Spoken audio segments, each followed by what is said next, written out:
The rain fell softly against the glass walls of Aurora Tower, the 30-story headquarters of Elian Enterprises. Inside the corner office on the top floor sat Elena Vaughn, 34, beautiful but cold, the kind of woman who built empires but forgot how to smile. Her assistant, Lydia, entered quietly carrying a stack of contracts. "Elena," she said softly, "it's almost 9 p.m. You should go home." Elena didn't look up.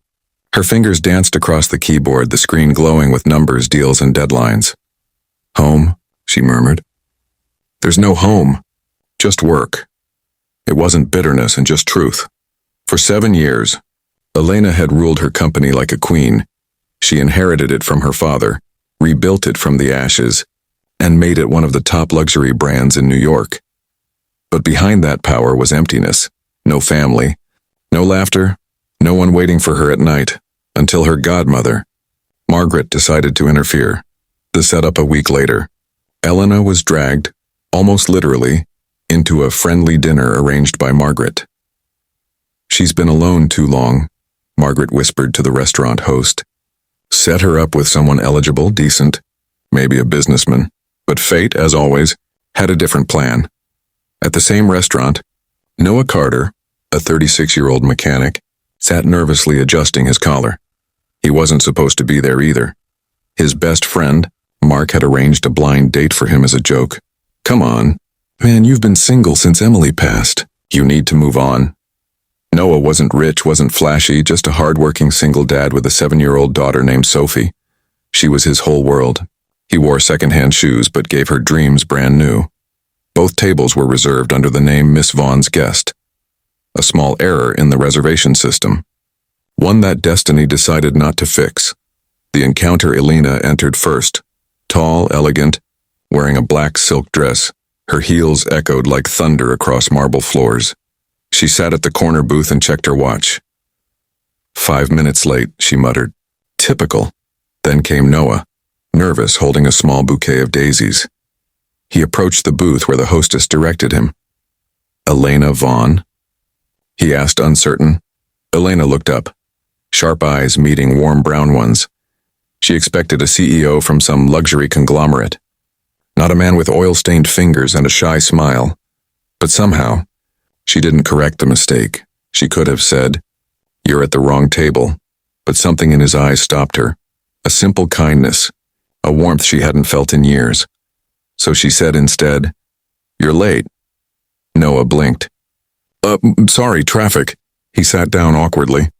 "I didn't know what flowers to bring, so I just picked daisies.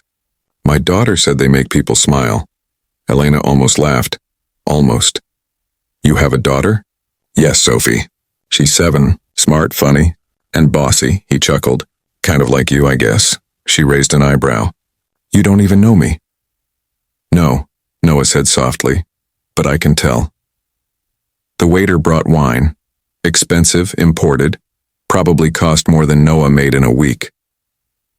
He looked at the glass uncertainly. "I usually drink coffee," Elena smirked. "You're full of surprises." What started as awkward silence slowly turned into something else. He talked about cars, his late wife, and how he learned to fix engines by watching YouTube videos. She listened, really listened, for the first time in years. And when he asked about her, she didn't talk about business or money. She told him about her father, how he died of a stroke the day after signing her first promotion letter, how she buried her emotions under meetings and mergers, and how loneliness became easier than disappointment. By the time dessert arrived, Noah realized something. This woman, why, with her power, her beauty, her silence, wasn't what he expected. She was real and broken, and beautiful in the same breath. The goodbye outside. The rain had stopped. They walked together under a streetlight, neither wanting the night to end. "So do I call you again?" Noah asked nervously. Elena hesitated. The CEO in her wanted to say no, but the woman inside whispered yes. She reached into her bag and handed him her card. "Text me," she said softly. "But don't call after 10, I usually work late," he grinned. "Then I'll text at 9:59. For the first time in years, Elena laughed. As Noah drove home, he looked at her business card, the name, the gold letters, the elegance. He didn't know she was the Elena Vaughn, billionaire CEO of Alien Enterprises. He just thought she was a lonely woman who deserved a second chance at life. And as Elena watched him drive away, she whispered to herself, this wasn't supposed to happen. But fate had already started writing their story. The next morning, sunlight spilled into Noah's small apartment. The place was messy, toy cars on the floor, a broken lamp he never had time to fix, and the smell of pancakes filling the air. In the middle of it all sat Sophie, his 7-year-old daughter, her hair wild from sleep. She looked up with a mischievous grin. Daddy, did you meet her? Who? Noah smiled, flipping a pancake. The lady from the date. Did she like you? He hesitated, remembering Elena's quiet eyes, her soft laughter under the rain. I think she didn't hate me, Sophie giggled. Then you're in love. Noah rolled his eyes. That's not how it works, but deep down, he wasn't so sure. The text that evening, just as the sky turned pink, his phone buzzed. A message appeared. Elena. Did you survive the fancy restaurant food? Noah, barely. I think I used the wrong fork at least 3 times. Elena. 3? Impressive. Most men fail by the second. Noah. So, I passed? Elena, you might get a second date. If you behave, he stared at the screen, smiling like a fool. It had been years since someone made him feel this way. Alive, seen, important.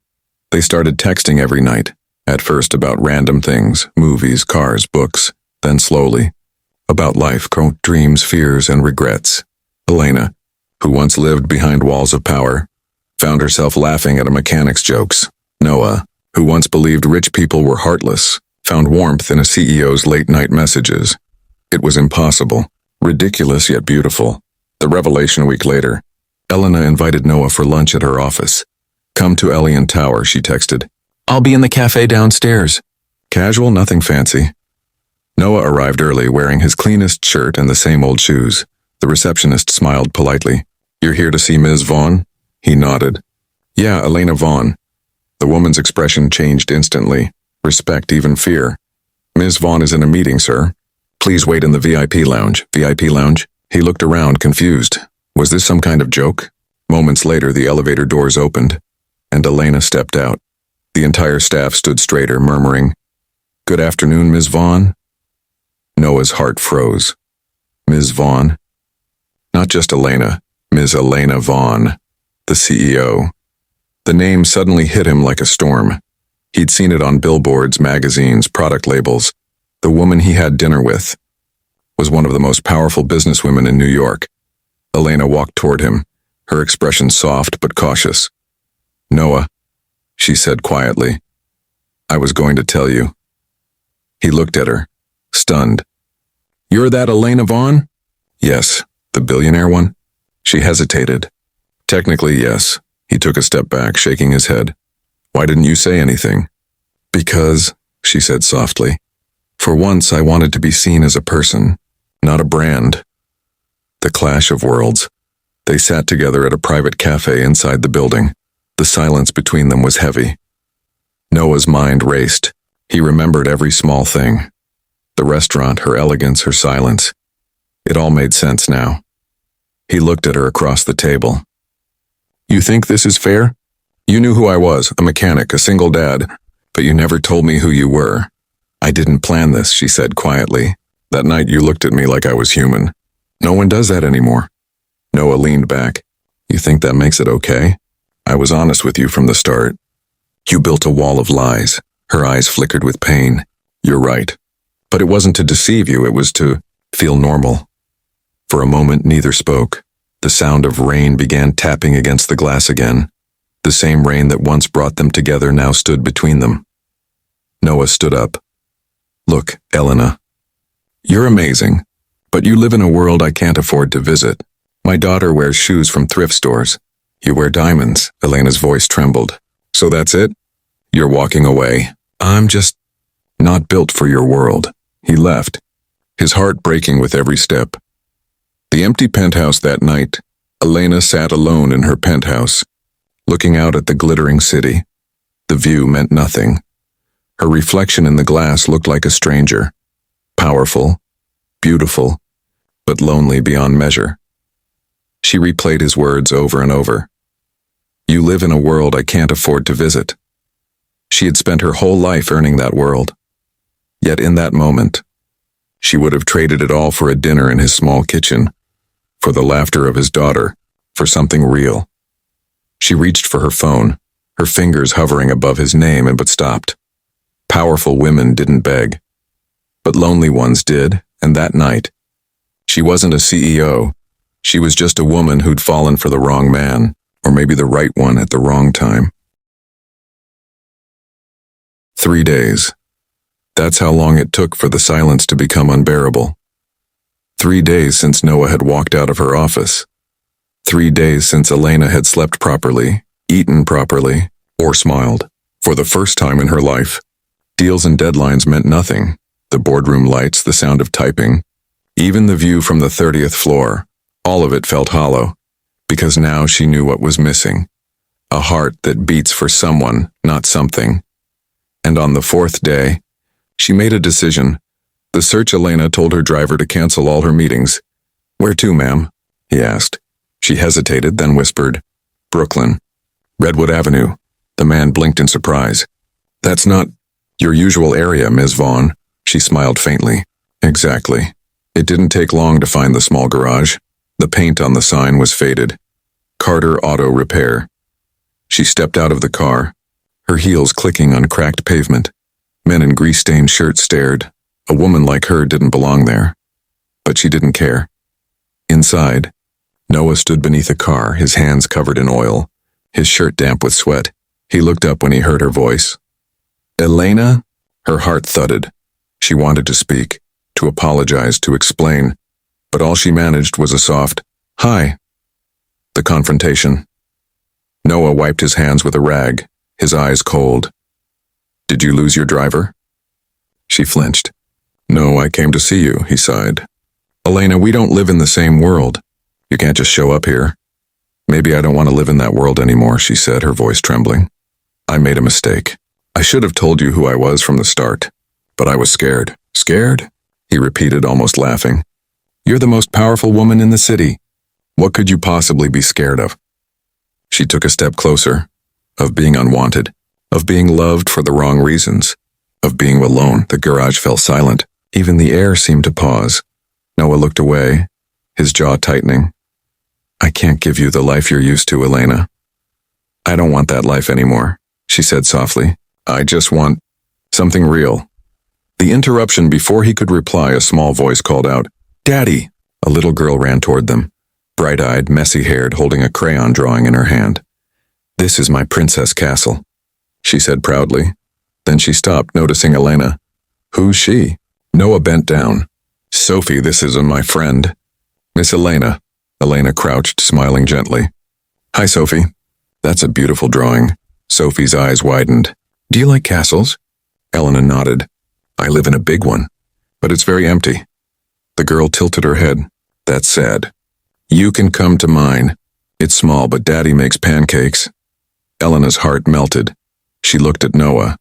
He was watching quietly, his expression unreadable. Pancakes, huh? Elena smiled. I might take you up on that. Sophie giggled. Okay, but Daddy has to cook them. He burns mine sometimes, Noah groaned. Sophie. But Elena just laughed, and the sound filled the dusty garage like sunlight after a storm.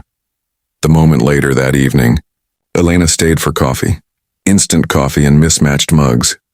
The three of them sat together at a small wooden table, the TV humming softly in the background. Sophie talked endlessly about school, her drawings, her goldfish named Princess Lemon. Elena listened, captivated. She hadn't been around a child in years, hadn't felt warmth that wasn't tied to business. At one point, Sophie climbed onto her lap and whispered, Miss Elena, do you have kids? Elena hesitated. No, sweetie. I don't. Why not? Because I was too busy trying to be a grown-up. Sophie frowned. That's silly. Grown-ups are boring without kids. Elena laughed again, this time through tears she didn't expect. She hugged Sophie gently. You might be right. From across the table, Noah watched silently. For the first time since his wife's death, he saw someone else sitting where Emily used to. Someone who didn't try to replace her but filled the silence with something softer. The apology. When Sophie went to bed, the air between them shifted, quieter, heavier. Elena looked down at her cup. I know I hurt you. I didn't mean to deceive you, I just didn't want to scare you away with my world. Noah leaned back. You didn't scare me, Elena. You just reminded me how far apart we are. She met his gaze. Maybe we don't have to be, he sighed. You think it's that easy? You've got people waiting for you in glass towers. I've got a little girl waiting for pancakes. Elena's voice softened. Then let me wait for both of you. He looked up, confused. I'm not asking you to leave your life, she continued. I'm asking you to let me be part of yours. No titles, no money, no walls. The sincerity in her voice broke something inside him. He wanted to believe her, to believe that maybe, just maybe, love didn't care about worlds, but love, he knew, was also cruel. So he said quietly, You should go home, Elena, before you start believing this could work. Her eyes glistened, but she nodded. She stood up slowly, glancing once toward Sophie's closed bedroom door. Good night. Noah, she whispered, and with that, she walked out into the night. The realization that night Noah sat alone by the window, watching rain streak the glass. He thought about her laughter, her softness, the way she looked at Sophie as if she'd found something she didn't know she'd been missing. And for the first time since his wife died, he allowed himself to feel something dangerous. Hope. Maybe she wasn't a mistake. Maybe she was the second chance life had owed him all these years. He grabbed his phone, hesitated, then finally texted her, Noah. Sophie says you forgot your castle invite. Pancakes tomorrow? The typing dots appeared instantly. Elena. Only if you don't burn them this time. He smiled. For the first time in a long time. He smiled and meant it.